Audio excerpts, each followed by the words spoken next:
عمر، رزق، علم بلکہ دین و دنیا کی ساری برکتیں سلب ہو جانا۔ معاصی اور گناہوں کی ایک سزا یہ بھی ہے کہ عمر، رزق، علم و عمل، طاعت و عبادت کی برکتیں چھن جاتی ہے۔ دین و دنیا کی خیر و برکت اس سے سلب کر لی جاتی ہے، چنانچہ نافرمان بندے کو تم سب سے زیادہ بے خیر و برکت پاؤ گے۔ نہ اس کی عمر میں برکت ہوگی، نہ اس کے دین و دنیا کے کسی کام میں برکت ہوگی۔ زمینی برکتوں کا چھین لینا۔ واقعہ تو یہ ہے کہ مخلوق کے گناہوں کی وجہ سے زمین کی برکتیں سلب کر لی جاتی ہیں۔ اللہ تعالیٰ کا ارشاد ہے، اور اگر ان بستیوں کے رہنے والے ایمان لاتے اور پرہیزگاری اختیار کرتے تو ہم آسمان و زمین کی برکتیں ان کے لیے کھول دیتے۔ سورہ اعراف۔ اور ارشاد ربانی ہے، اور اگر یہ لوگ راہ راست پر سیدھے رہتے تو یقیناً ہم انہیں وافر پانی سے سیراب کرتے ہیں تاکہ اس نعمت میں ہم انہیں آزمائیں۔ سورہ جن۔ رزق سے محرومی۔ گناہوں کے ارتکاب سے بندہ رزق و روزی سے محروم کر دیا جاتا ہے۔ حدیث میں ہے، روح القدس نے میرے قلب میں یہ بات القاء فرمائی ہے کہ کوئی انسان اس وقت تک نہیں مرے گا جب تک کہ وہ اپنا رزق پورا نہ کر لے، بس تم اللہ تعالیٰ سے ڈرتے رہو، اچھے طریقے سے اس سے طلب کرو، کیونکہ اللہ تعالیٰ سے جو کچھ مل سکتا ہے اس کی طاعت ہی سے مل سکتا ہے، اور اللہ تعالیٰ نے رحمت اور فرحت اپنی رضامندی اور یقین ہی میں رکھی ہے، شک اور اس کی خفگی میں ہم و حزن کے سوا کچھ نہیں۔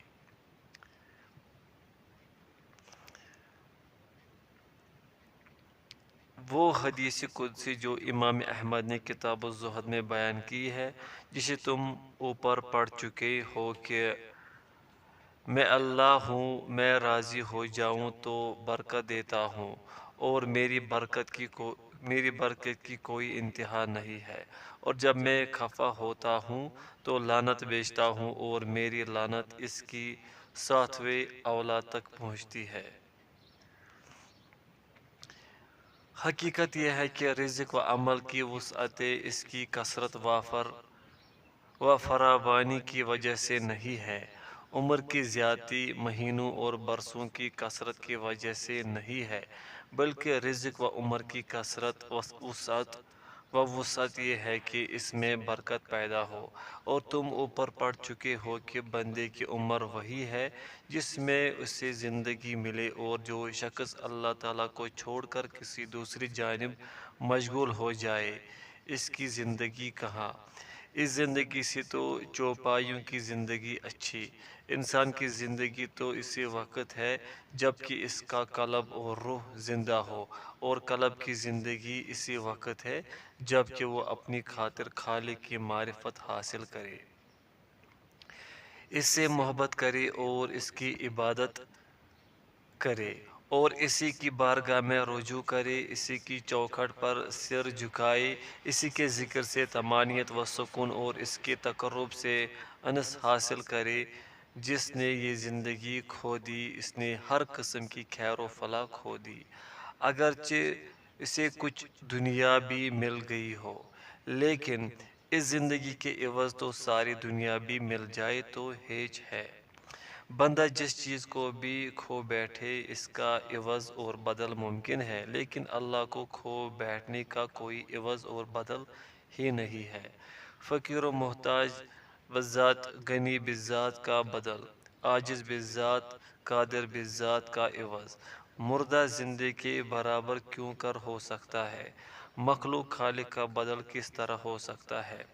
وہ مخلوق کی جس کا وجود بذات نہیں، جس کی کوئی چیز بذات نہیں، اس ذات کے عوض و بدلے میں کیوں کر لی جا سکتی ہے جس کا گنا بذات، جس کی حیات و زندگی، کمال وجود، رحمت، سب کچھ بذات اور لوازمات ذات میں سے ہے۔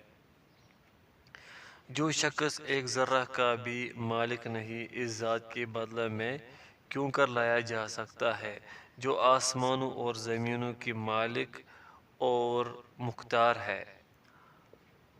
معصیت سے رزق و عمر کی برکتیں اس لیے سلب ہو جاتی ہیں کہ معصیت اور ارباب معصیت پر شیطان مسلط ہو جاتا ہے اور ان پر اس کی حکومت قائم ہو جاتی ہے، اور اہل عصیان کی تمام دفاتر اس کے پاس ہوتے ہیں، اور ظاہر ہے شیطان کا قرب جس سے بھی ہوگا برکت اس سے سلب کر لی جائے گی۔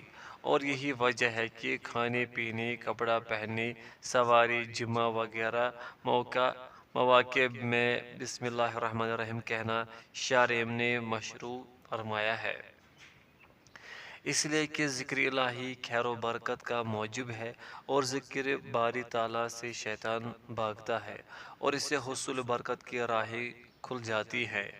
اللہ کی برکت کو کوئی چیز روک نہیں سکتی، اور ہر وہ چیز جو اللہ کے سوا کسی اور کے لیے ہو، اس سے برکت چھین لی جاتی ہے، کیونکہ برکت تو پروردگار عالم ہی کی بارگاہ سے اترتی ہے، اور ساری برکتیں وہی سے آتی ہیں، اور ہر وہ چیز جو اس کی طرف منسوب ہوتی ہے مبارک ہوتی ہے۔ اس کا نام مبارک ہے اور اس کا رسول مبارک ہے، اس کا وہ بندہ مبارک ہے جو ایمان رکھتا ہے اور اللہ کی مخلوق کو نفع پہنچتا ہے۔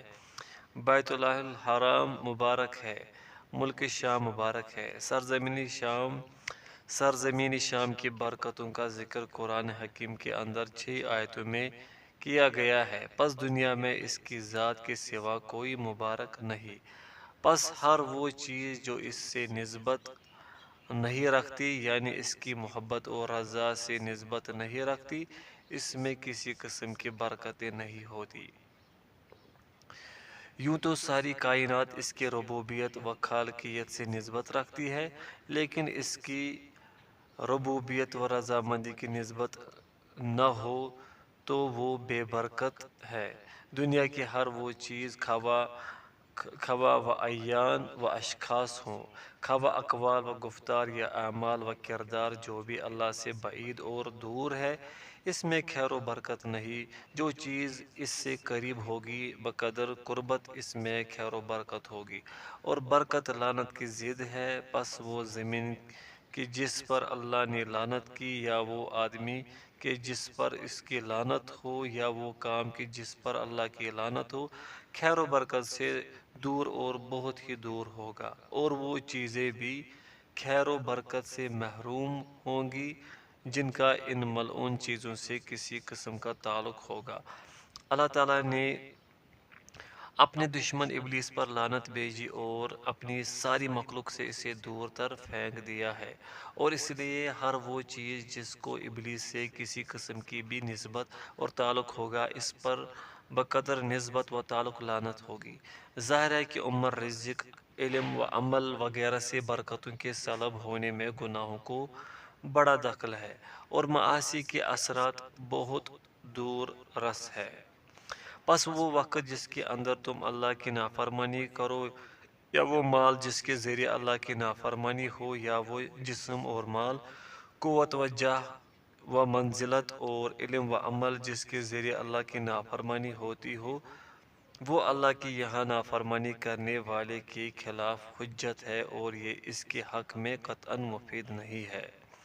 صرف وہی چیز کارآمد ہوگی جو طاعت الہی میں صرف کی جائے، اور یہی وجہ ہے کہ بعض لوگ 100 برس زندہ رہتے ہیں لیکن ان کو بمشکل 20 سال کی عمر نصیب ہوتی ہوگی۔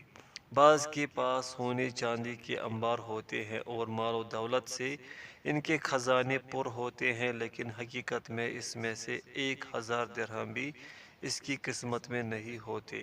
یہی حال جاہ و منزلت اور علم کا ہے۔ جامع ترمذی میں ہے، دنیا ملعون ہے، اور جو کچھ دنیا میں ہے سوائے باری تعالیٰ کے، یا جو اس سے تعلق رکھے، یا عالم یا متعلم۔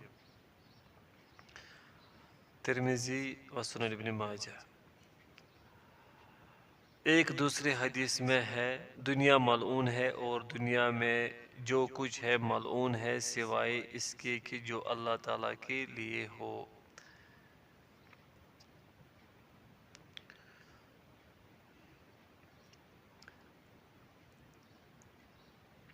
جو چیز اللہ تعالیٰ کے لیے ہو اسی میں اللہ تعالیٰ کی خیر و برکت ہوا کرتی ہے، واللہ المستعان۔ گناہ بندے کو تاریک پستیوں میں گرا دیتے ہیں۔ معاصی کی ایک سزا یہ بھی ہے کہ گناہ انسان کو سفلا اور پست کر دیتے ہیں، حالانکہ یہ علو و رفعت کے لیے پیدا کیا گیا ہے۔ مخلوق کی اقسام۔ اللہ تعالیٰ نے مخلوق دو قسم کی پیدا کی ہے، علیہ رفیع المرتبہ، سفلا پست۔ پہلی قسم کا مقام علیین ہے اور دوسری قسم اسفل السافلین۔ اہل اطاعت کو وہ دنیا اور آخرت دونوں میں علو و رفعت عطا فرماتا ہے، اور اہل معصیت کو دنیا و آخرت دونوں میں ذلیل و پست کر دیتا ہے۔ اہل اطاعت کو اللہ نے ہمیشہ اپنی عزیز ترین مخلوق بنایا اور ساری مخلوق سے ان کو عزیز رکھا ہے۔ معصیت کو اس نے ذلیل ترین چیز قرار دیا۔ اہل اطاعت کو اس نے ہمیشہ عزت دی اور نافرمانوں کو ذلیل و خوار کیا۔ چنانچہ سیدنا عبداللہ بن عمر رضی اللہ عنہما بیان کرتے ہیں کہ رسول اللہ صلی اللہ علیہ وسلم نے ارشاد فرمایا، میرے حکم کی مخالفت کرنے والے کے لیے ذلت و خواری لازم کر دی گئی ہے۔ مسند احمد۔ انسان جب گناہ اور اللہ کی نافرمانی کرتا ہے تو اپنی درجات سے نیچے گرتا چلا جاتا ہے، اور جو گناہ کرتا رہے گا نیچے گرتا چلا جائے گا تاکہ وہ اسفل ترین درجہ میں جا گرے گا، اور جب وہ طاعت و عبادت سے اپنے کو مزین و آراستہ کرے گا درجہ بدرجہ بلند ہوتا چلا جائے گا تاکہ وہ اعلیٰ علیین تک پہنچ جائے گا۔ کبھی کبھی ایسا بھی ہوتا ہے کہ ایک انسان اپنی زندگی میں ترقی و رفعت کے کام بھی انجام دیتا ہے اور تنزل و انحطاط کے بھی۔ اسی صورت میں اس کی شمولیت اسی جانب ہوگی جو جانب غالب ہوگی۔ ایک آدمی 100 درجے ترقی کرتا ہے جو اور ایک درجہ نیچے گرتا ہے، اس کا حال وہ نہیں ہے جو اس کے برعکس عمل کرنے والے کا ہے۔ 100 درجے نیچے گرتا ہے اور صرف ایک درجہ ترقی کرتا ہے۔ اس موقع پر بعض لوگوں کو سخت مغالطہ ہو جاتا ہے، اور وہ یہ کہ انسان کبھی کسی بڑے گناہ کی وجہ سے اس قدر نیچے گر جاتا ہے کہ مقام رفعت سے بہت دور جا پڑتا ہے، اتنا دور کہ جیسے مشرق و مغرب یا زمین و آسمان۔ اب اس تنزل کے مقابلے میں وہ 1000 درجہ بھی ترقی کر جائے تو اس کی تلافی ناممکن ہوتی ہے، جیسے کہ صحیح بخاری کی اس روایت سے معلوم ہوتا ہے۔ رسول اللہ صلی اللہ علیہ وسلم کا ارشاد ہے، بندہ کبھی لاپرواہی کی وجہ سے کوئی بات ایسی کہہ جاتا ہے جس کی وجہ سے وہ جہنم کے ایسے گڑھے میں پھینک دیا جاتا ہے جس کی گہرائی مشرق و مغرب کے فاصلے سے بھی زیادہ ہوتی ہے۔ صحیح البخاری۔ اس قسم کے تنزل و انحطاط کی تلافی کس بلندی اور کون سی ترقی سے ہو سکتی ہے؟ انسانی انحطاط کی وجوہات۔ حقیقت یہ ہے کہ تنزل و انحطاط تو انسان کے لیے لابدی چیز ہے، لیکن اس کی شکلیں مختلف ہیں۔ بعض لوگ غفلت کی وجہ سے نیچے گر جاتے ہیں۔ ایسے لوگ جب بیدار ہوتے ہیں تو اپنے اصل درجہ بلکہ اس سے بھی بلند ہو جاتے ہیں۔ جس قدر بیداری ہوگی اسی قدر بلندی و رفعت بھی ہوگی۔ بعض لوگ کسی مباح چیز میں الجھ جانے کی وجہ سے نیچے گر جاتے ہیں۔ طاعت و عبادت کا ارادہ ہی ان میں بیدار نہیں ہوتا۔ اس قسم کے لوگوں کی حالت مختلف ہوا کرتی ہے۔ جب اس قسم کے لوگ طاعت کی طرف رجوع کرتے ہیں تو کبھی وہ اپنے ترقی و بلندی کے اصل درجہ تک پہنچ جاتے ہیں، کبھی اسے بھی بلند مقام تک پہنچ جاتے ہیں، اور کبھی اس سے پیچھے رہ جاتے ہیں۔ اور کبھی ایسے لوگوں میں ایسی ہمت پیدا ہو جاتی ہے کہ پہلے جو ہمت تھی اس سے کہیں زیادہ ہمت آ جاتی ہے، اور کبھی یہ ہمت پست بھی ہو جاتی ہے اور کبھی ویسی ہی ہمت آ جاتی ہے جو پہلے تھی۔ بعض لوگ معصیت اور صغیرہ یا کبیرہ گناہوں کی وجہ سے اصل درجے سے نیچے گر جاتے ہیں۔ ایسے لوگوں کے لیے اپنے اصل درجہ تک پہنچنے کے لیے توبہ نصوح اور انابت صادقہ ضروری ہے۔ توبہ کرنے سے پہلے جیسا مقام ممکن ہے؟ یہاں اس بارے میں علماء میں اختلاف ہے، اور وہ یہ کہ کیا توبہ کرنے سے گناہ گار آدمی اپنے اصل مقام اور اصل درجہ تک پہنچ سکتا ہے، اور اس طور پر کہ گناہ کا اثر بالکل محو ہو جائے اور کسی قسم کا بھی اثر باقی نہ رہے، یا وہ اپنے اصل مقام اور اصل درجہ تک پہنچ ہی نہیں سکتا اور توبہ کا اثر صرف اس قدر ہے کہ عقوبت و سزا اس سے ساقط ہو جائے گی، تقرب کا درجہ اس نے کھو دیا ہے وہ حاصل ہی نہیں ہو سکتا۔ علماء اس بارے میں مختلف رائے رکھتے ہیں۔ بعض کہتے ہیں انسان جن اوقات میں گناہ کرتا ہے ان اوقات میں وہ طاعت و عبادت میں مشغول رہ کر ترقی کی چند مدارج اور طے کر سکتا ہے۔ اس کے اندر ترقی مدارج کی استعداد و قابلیت موجود تھی، اس لیے وہ اپنی سابقہ اعمال صالحہ اور نیکیوں کے ساتھ ترقی کر سکتا تھا اور آگے بڑھ سکتا تھا۔ اس کی مثال یوں سمجھو کہ ایک انسان روزانہ اپنے مال کے ذریعے تجارت کرتا ہے، جس قدر مال زیادہ ہوتا ہے وہ زیادہ منافعت حاصل کرتا ہے۔ معصیت یا تعطل کے زمانے میں یہ ترقی اور منافعت اپنے اعمال صالحہ اور اصل راس المال کے ساتھ رک جاتی ہے۔ جب وہ دوبارہ عمل شروع کرے گا تو نئے سرے سے وہ نیچے سے اوپر کی طرف صعود و ترقی کرے گا، لیکن اس سے بیشتر وہ مسلسل ترقی ہی کر رہا تھا۔ اگر نہ رکتا تو کتنی ترقی کرتا؟ ترقی تو دوبارہ عمل شروع کرنے پر ہوگی، مگر ظاہر ہے کہ ان ہر دو ترقیوں میں زمین و آسمان کا فرق ہے۔ بعض علماء اس کی تمثیل اس طرح پیش کرتے ہیں کہ دو آدمی دو الگ الگ زینوں پر چڑھتے چلے جا رہے ہیں، ان میں سے ایک کچھ نیچے اتر گیا اور پھر چڑھنا شروع کیا۔ یہ ظاہر ہے جو اترا نہیں وہ آگے ہی ہوگا اور جو اترا وہ ہمیشہ نیچے ہی رہے گا۔ بات بالکل صاف ہے۔ شیخ الاسلام امام ابن تیمیہ رحمۃ اللہ علیہ نے اس بارے میں ایک نہایت ہی عمدہ فیصلہ کیا ہے جسے تسلیم کیے بغیر چارہ ہی نہیں ہے۔ فرماتے ہیں کہ مسئلہ کی تحقیق یہ ہے کہ بعض لوگوں کی توبہ اس قدر وزنی ہوتی ہے کہ اس کا نیکی کا پلہ بہت ہی جھک جاتا ہے اور اس کی ترقی کا درجہ جو پہلے تھا اس سے بھی بلند ہو جاتا ہے، اور بعض اپنے سابقہ درجہ کے برابر کوئی درجہ پا لیتے ہیں، بعض اپنے سابقہ درجہ تک نہیں پہنچ پاتے اور بعض اپنے سابقہ درجہ تک ہی پہنچ کر رہ جاتے ہیں۔